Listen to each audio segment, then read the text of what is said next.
Dear friends and colleagues, what I would like to do now is to reconvene our meeting of states parties to the BWC in the public plenary format under agenda item 5, and I would like to welcome Undersecretary of State Ellen Tauscher, who is responsible for arms control and international security to address this meeting. Madam Tauscher, you have the floor. Mr. Chairman, distinguished delegates, thank you for your warm welcome. Before I begin, I would like to recognize our chairman, Ambassador Grinius, for his personal commitment to this issue. His skill in bringing ideas and expertise together to explore opportunities and to improve international disease surveillance under the BWC umbrella has been invaluable. The United States is confident that with your leadership, Mr. Chairman, progress made this year on disease surveillance can translate into sustainable commitments. I also want to acknowledge the quiet but solid behind-the-scenes work of the Implementation Support Group. Thank you very much for your hard work. Ladies and gentlemen, delegates and friends, I come here today to share with you President Obama's strategy for preventing biological weapons proliferation and bioterrorism. The United States intends to implement this strategy through renewed cooperation and more thorough consultations with our international counterparts in order to prevent the misuse and abuse of science while working together to strengthen health security around the world. When it comes to the proliferation of bioweapons and the risk of attack, the world community now faces a greater threat based on a new calculus. President Obama fully recognizes that a major biological weapons attack on one of the world's major cities could cause much death, economic and psychological damage, as well as a nuclear attack could.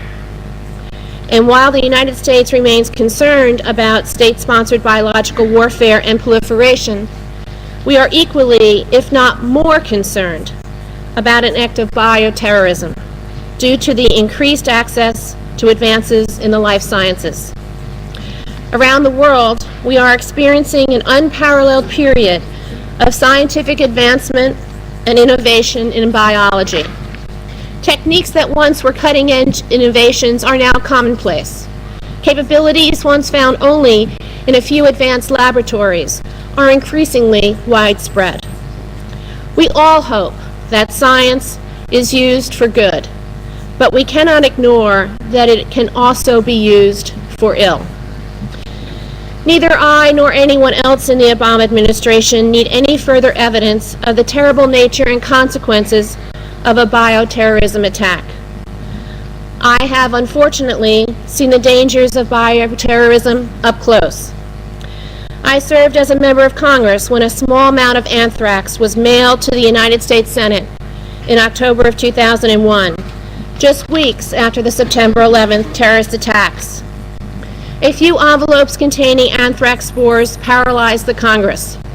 The office buildings of both the House and the Senate were closed down almost immediately. My offices in the Longworth building were closed for 8 weeks to be sanitized. 5 people who came into contact with spores from the letters were killed, and hundreds were put on antibiotics. Years later, no one has been brought to justice, and it appears that a single person may have perpetrated these attacks. This underscores the fact that significant capabilities for harm are already available to small groups and individuals, and the prospect of bioterrorism represents a growing risk for the global community. Already we have seen terrorist groups like Al-Qaeda seek biological materials and expertise in order to conduct a biological attack.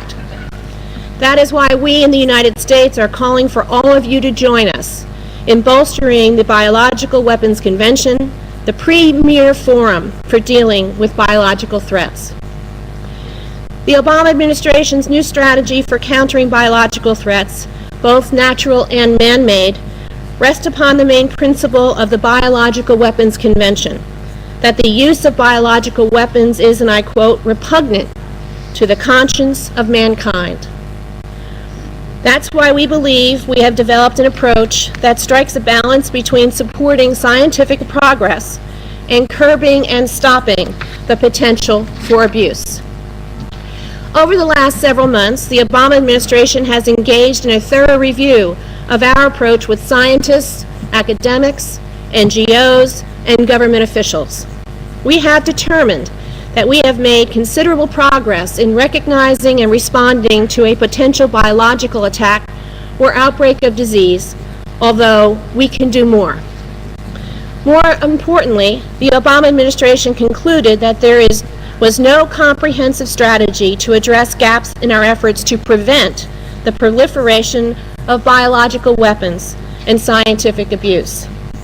So just last week, President Obama approved a new national strategy for countering biological threats. Our new strategy has a clear overarching goal: to protect against the misuse of science, to develop or use biological agents to cause harm. Copies of that strategy have been supplied to all of you. I would like to request that the strategy document be circulated as an official conference room document. Let me outline the broad goals of the strategy. First, we will work with the international community to promote the peaceful and beneficial uses of life sciences in accordance with the BWC's Article 10 to combat infectious disease regardless of their cause. We will work to promote global health security by increasing the availability of and access to knowledge and products of the life sciences to help reduce the impact from outbreaks of infectious disease, whether of natural, accidental, or deliberate origin. Second, we will work toward establishing and reinforcing norms against the misuse of the life sciences. We need to ensure a culture of responsibility, awareness, and vigilance among all who use and benefit from the life sciences to ensure that they are not diverted to harmful purpose. Third, we will implement a coordinated approach to influence, identify, inhibit, and interdict those who seek to misuse scientific progress to harm innocent people. We will seek to obtain timely and accurate information on the full spectrum of threats and challenges. This information will allow us to take appropriate action to manage the evolving risk. Finally, and perhaps most relevant to this body, we want to reinvigorate the Biological Weapons Convention as the premier forum for global outreach and coordination. The Biological Weapons Convention embodies the international community's determination to prevent the misuse of biological materials as weapons.